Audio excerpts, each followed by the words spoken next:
Do you find, Kelly, that sometimes you write it down or draw it? No.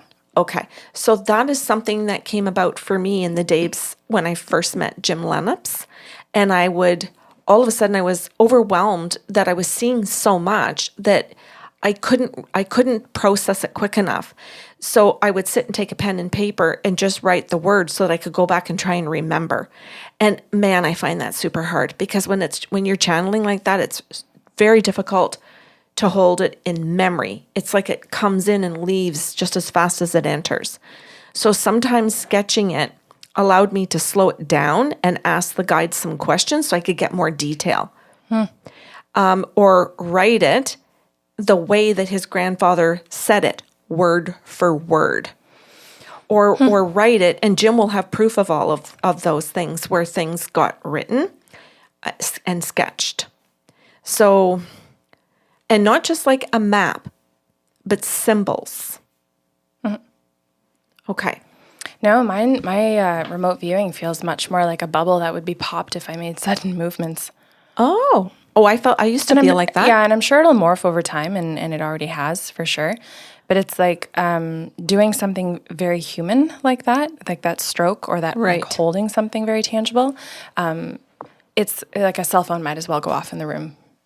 Oh. For my brain to just jostle. Right. And then it switches to audio again because I can't hold the image. You know, I have to say something at this point about the remote viewing. Jim, being a retired military police officer, I think he knew anyway, we could ask him that in a podcast, when to be quiet. He would just see that I was working, meaning that I was focusing or remote viewing, and he'd be quiet. And then he would just sit and wait. Sometimes he didn't even flinch a muscle. I swear to God, he just froze in his chair. And whatever I was seeing and in all of the senses using, and sometimes I'd have to say, Jim, I can't see a thing, but I can feel everything.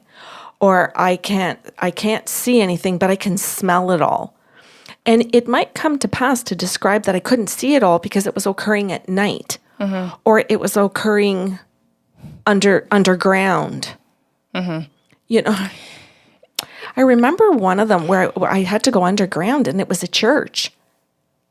And I remembered thinking, what do you mean there are churches underground? That makes no sense. This remote viewing must be wrong. And Jim went, no, there are churches built in the ground. And I was like, what? Well, and churches themselves, they're basements. They're whatever they kept down there, as we're now finding out. Yes. Yeah. And yes. So it was interesting. You know what? And I have to say that any time that I had to remote view something that I thought could get me in trouble, meaning that I shouldn't know what is in the bottom of that church basement, or I don't know. I would always say to the guides, if I'm not supposed to know this, I don't want to know. Don't complicate my life further. No kidding. If I'm not supposed to know that there are guns stored down there or Vatican papers, I don't want to know it. So there are limits to what I want to do with the gifts as well. Oh my God, I don't even want to go into small dark spaces. I'll flat out say, no, you can tell me what's happening. We're not doing this today. Yes, you guys. No. This is why we don't have human bosses. Yeah, right. No. Is that the reason? Because we don't want to do what we're told. Okay, that's cool. I like that. It's funny that you mentioned. I'm glad we brought up Jim, and I think obviously he was going to pop up at some point in today's session or today's podcast. I love that he developed this ability or knowing to just sit still and freeze, to let you, or like you said, be quiet and let you work. Because one of the gentlemen that I've been working with for quite a few years, who's also ex-military, the first time I was channeling for him, I guess my eyes went down and to the left. Right. And he was like, what are you doing? And I was like, my job? Like, what do you mean? Yeah. And he was like, why did you look left? And I was like, because the information's over there. Yeah. And he was just like, what?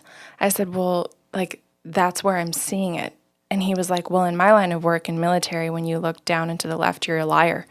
And I said, well, this is going to be uncomfortable for both of us then because the information's there. Do you want me to go get it or not? And he had to learn as well that this is not linear. Yeah. This isn't even one-dimensional. Yeah. Yes, no kidding. Do you want me to remote view this or not? Like, I think too, Kelly, that it pushed me past the things I thought a human could do. So